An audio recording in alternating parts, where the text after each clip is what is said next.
Hi అండి, welcome to my channel the Manyam Chronicles. అందరూ ఇష్టంగా తినే హోటల్స్లో అండ్ పెళ్ళిళ్ళలో పెట్టే సాంబార్ ఎలా ప్రిపేర్ చేయాలో చూపించబోతున్నా అండి. ఇంటికి చుట్టాలు వచ్చినప్పుడు కానీ లేదంటే ఇంట్లో ఎక్కువ మంది ఉన్నప్పుడు కానీ మనం ఎక్కువగా సాంబార్కే ప్రిఫరెన్స్ ఇస్తాం కదా. కొన్నిసార్లు అంత పర్ఫెక్ట్గా రాకుండా కొంచెం అటు ఇటు అవుతూ ఉంటుంది కదండి. సో అలా అవ్వకుండా పర్ఫెక్ట్గా వచ్చేలాగా సాంబార్ ఎలా ప్రిపేర్ చేయాలో చూపించబోతున్నాను. సో వీడియో స్కిప్ చేయకుండా ఎండ్ వరకు చూడండి. సో కుక్కర్లోకి ముందుగా 1 కప్పు పెసరపప్పుని యాడ్ చేసుకుంటున్నాను అండి. ఇక్కడ నేను చిన్న టీ గ్లాస్ యూస్ చేస్తున్నాను. మీకు కావాల్సిన క్వాంటిటీని బట్టి మీరు తీసుకోవచ్చు అనమాట. 1 కప్పుకి 1/2 కప్పు పచ్చిశనగపప్పు, 1/2 కప్పు కందిపప్పు యాడ్ చేసుకుంటున్నాను అండి. నేను పెసరపప్పు బేస్ చేసుకుని సాంబార్ ప్రిపేర్ చేస్తున్నా అండి. సో అందుకని 1 కప్పు వరకు పెసరపప్పు తీసుకున్నాను. కందిపప్పుతో ప్రిపేర్ చేసేవాళ్ళు 1 కప్పు కందిపప్పు, 1/2 కప్పు పెసరపప్పు యాడ్ చేసుకొని చేయాలండి.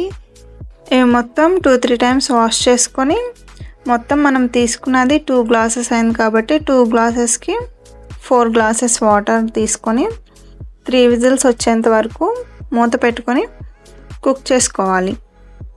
పప్పు ఉడికేలోపు మనం కూరగాయ ముక్కలన్నీ ఉడికించుకుందామండి. సో దానికోసం ఇలాగా వెజిటేబుల్స్ అన్నీ కూడా కట్ చేసుకొని తీసుకోవాలన్నమాట. మరి చిన్నగా తీసుకోకుండా కొంచెం మీడియం సైజులో ఉండేలాగా వెజిటేబుల్స్ అన్నీ కట్ చేసుకొని తీసుకోవాలండి. మీకు ఏ వెజిటేబుల్స్ అవైలబుల్లో ఉంటే ఆ వెజిటేబుల్స్ కట్ చేసుకొని తీసుకోవచ్చు. ఇక్కడ నా దగ్గర ఏ అవైలబుల్లో ఉన్నాయో వాటిని ఇలాగా కట్ చేసుకొని పెట్టుకున్నాను. ఇప్పుడు వీటిని మనం ఎందులోకైతే సాంబార్ ప్రిపేర్ చేస్తామో ఆ గిన్నెలోకి యాడ్ చేసుకోవాలి. ఇప్పుడు ఇందులోకి 1/2 టేబుల్ స్పూన్ పసుపు, 1 table spoon salt, 1.5 table spoon కారం యాడ్ చేసుకుంటున్నాను. అలాగే 2 టేబుల్ స్పూన్స్ ఆయిల్ కూడా యాడ్ చేసుకొని మనం పప్పు తీసుకున్న గ్లాస్ ఉంది కదండి, అదే గ్లాస్తో 2 గ్లాసెస్ వాటర్ అయితే యాడ్ చేసుకొని మొత్తం కలిసేలాగా ఒకసారి కలిపి మూత పెట్టుకొని కుక్ చేసుకోవాలి. పప్పు కూరగాయ ముక్కలు ఉడికేలోపు చింతపండు నానబెట్టుకుందామండి. పెద్ద నిమ్మకాయ సైజ్ అంతా చింతపండుని కడిగి నానబెట్టుకోవాలండి. ఇది గ్రామ్స్లో వచ్చేసి 30 గ్రామ్స్ వరకు ఉంటుంది. 3 విజిల్స్ వచ్చాక ప్రెషర్ మొత్తం పోయాక మూత తీసి చూస్తే పప్పు అనేది మెత్తగా ఉడికిపోయి ఉంటుందండి. చూసారు కదా, పప్పు చాలా మెత్తగా ఉడికిపోయిందండి. దీన్నిలాగా పప్పు గుత్తి యూస్ చేసుకొని మెత్తగా రుబ్బుకోవాలి. మనకి పప్పు ఎలాగో మెత్తగా ఉడికేసింది కాబట్టి రుబ్బటానికి కూడా పెద్ద టైం ఏం పట్టదండి. పప్పు ఇలాగా మెత్తగా చేసుకొని పక్కన పెట్టుకోవాలి. ఈలోపు మనకి కూరగాయ ముక్కలు కూడా సగం వరకు ఉడికిపోయాయండి. ఇప్పుడు ఇందులోకి మనం ముందుగా నానబెట్టుకున్న చింతపండు గుజ్జుని యాడ్ చేసుకోవాలండి. మనం తీసుకున్న చింతపండులో గుజ్జు ఏమీ లేకుండా వాటర్ యాడ్ చేసుకుంటూ ఇలాగా చింతపండు గుజ్జు యాడ్ చేసుకోవాలండి. నేను ఇక్కడ 4 గ్లాసుల చింతపండు గుజ్జును అయితే యాడ్ చేస్తున్నాను. 4 గ్లాసుల చింతపండు గుజ్జుకి 4 గ్లాసుల వాటర్ యాడ్ చేసుకోవాలండి. నేను ఇక్కడ ఏ గ్లాస్తో అయితే కప్పు మెజర్ చేసి తీసుకున్నానో అదే గ్లాసు మెజర్మెంట్స్ అయితే చెప్తున్నా అండి. వాటర్ పోసుకుని 5 నిమిషాలు ఉడికించాక ఇందులోకి మనం మెత్తగా రుబ్బి పెట్టుకున్న పప్పుని ఇందులోకి యాడ్ చేసుకొని మొత్తం కలిసేలాగా కలుపుకోవాలి.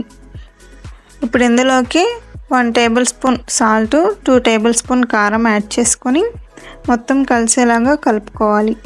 ఇందాక మనం తీసుకున్న సాల్ట్ కారం అనేది ఓన్లీ ముక్కల వరకే కదండి. సో వాటర్ యాడ్ చేసాం కాబట్టి కొంచెం ఉప్పు కారం పడుతుంది. ఇప్పుడు మూత పెట్టుకొని ఉడికించుకోవాలి. 15 నిమిషాల తర్వాత చూస్తే సాంబారు ఇలా రింగ్ బాయిల్ అవుతూ ఉంటుందండి. ఇప్పుడు ఇందులోకి 1 టేబుల్ స్పూన్ బెల్లంని యాడ్ చేసుకోవాలి. బెల్లం యాడ్ చేయడం వల్ల చింతపండు పులుపుని కాంపన్సేట్ చేసి మంచి టేస్ట్ని అయితే ఇస్తుందండి. ఇప్పుడు దీన్ని ఒక 2 నిమిషాల పాటు ఉడికించుకోవాలి. 2 నిమిషాల తర్వాత చూస్తే ముక్కలన్నీ కూడా ఉడికిపోయి ఇలాగ సాంబార్లో పైకి తేలుతూ ఉంటాయండి.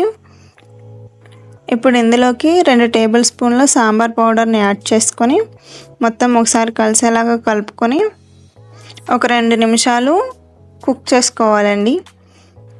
సాంబార్ అనేది మనకి ఇంతే చిక్కగా ఉండాలండి, మరీ పలచగా అయిపోకూడదు అనమాట. సో ఇప్పుడు ఈ సాంబార్లోకి తాలింపు ప్రిపేర్ చేసుకుందామండి. తాలింపు కోసం 2 టేబుల్ స్పూన్స్ ఆయిల్ యాడ్ చేసుకుని ఆయిల్ వేడయ్యాక 1/2 టేబుల్ స్పూన్ ఆవాలు, 1/2 టేబుల్ స్పూన్ మినపప్పు, 1/2 టేబుల్ స్పూన్ పచ్చిశనగపప్పు, 1/2 టేబుల్ స్పూన్ జీలకర్ర, 4-5 ఎండుమిరపకాయలను యాడ్ చేసుకొని ఫ్రై చేసుకోవాలి. దీనిలో 5-6 వెల్లుల్లి రెబ్బలు వేసి ఫ్రై అయ్యాక 2 రెమ్మలు కరివేపాకును వేసి కరివేపాకు చిటపటలాడేంత వరకు ఫ్రై చేసుకొని ప్రిపేర్ చేసి పెట్టుకున్న సాంబార్లోకి యాడ్ చేసుకోవాలి. అంతే అండి, ఎంతో రుచిగా ఉండే పెళ్ళిళ్ళ స్టైలు సాంబార్ రెడీ అయిపోయినట్లే.